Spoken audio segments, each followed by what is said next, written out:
Lord of all,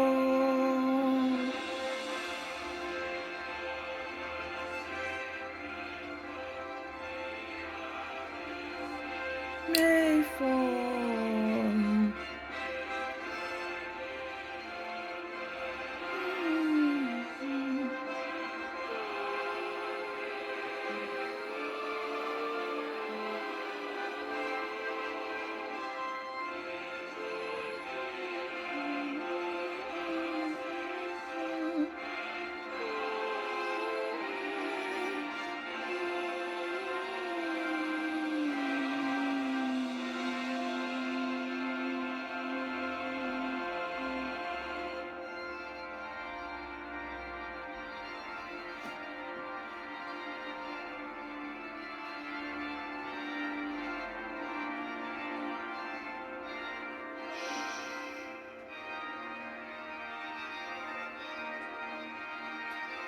As well, and it was just a wonderful tribute to Jimmy Carter, and I must say it was beautifully done, and I was so impressed. Let me get Caitlin and Casey into this conversation. I'm sure you were as well. Well, I wonder what you thought of Jason Carter's eulogy for his grandfather, because I just love what he said. You know, I'm from the South, Southern grandparents, and we see them coming out now just over our shoulders, saying.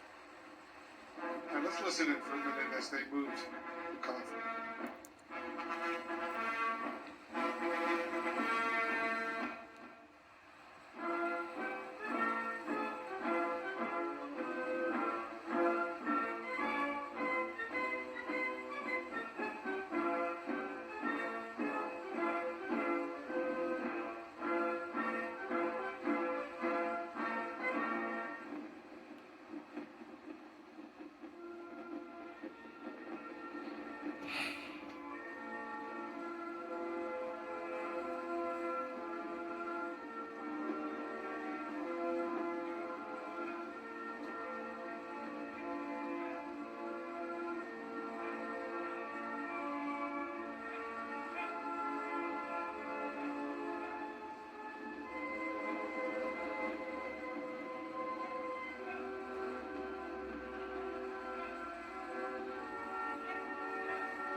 And now the motorcade will leave the Washington National Cathedral and eventually head back to Joint Base Andrews just outside of Washington, D.C.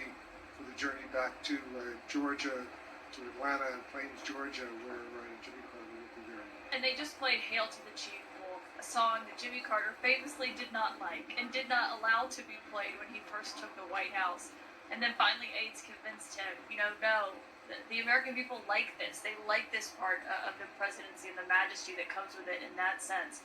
But he was just such a man of the people from his walk down Pennsylvania Avenue as they closed that final door that he didn't like it to be played. He did later change on that. But Wolf, hearing from Jason Carter talking about, his Southern grandpa and letting Ziploc bags dry by the refrigerator. But it was the words of Gerald Ford that I thought were so amazing to hear. I mean, he wrote that eulogy. He passed away 18 years ago. And so to hear his words read by his son, Stephen Ford, was just, it was really something. It was really moving. I know you're going to be speaking to Stephen Ford at some point, getting his thoughts, and I'm looking forward to that as well. Casey, what when you saw this really moving funeral unfold, what was going through your mind? Yeah, Wolf, for Jimmy Carter and for Joe Biden, in many ways, this is something of a generational conclusion to the way politics used to be done here in this country. And just even when you reflected on what it was like to have all of the current living presidents together, it really in many ways underscored that, because there are realities around those relationships that haven't existed in American history. For example, the greeting of Mike Pence by Donald Trump, the first time those two men have been in the same room since, of course, what happened on Yeah, I was watching along here with three historians, biographers, and my fellow civilian, Audie Cornish. And I think what we were struck by was the presence of history on that stage. Andrew Young himself, the embodiment of history in the last half of the 20th century, said that Jimmy Carter is a miracle. Then again, America, Kai, is a miracle. I think that's the point that Andrew Young was making in Jimmy Carter's life away, an embodiment of that.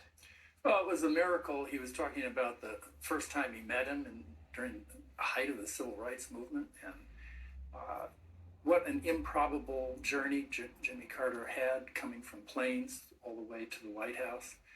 This underscores, 30 years ago I wrote something about Carter for the first time, and I quipped that he was the only man who used the Oval Office as a stepping stone to greater things. And then I learned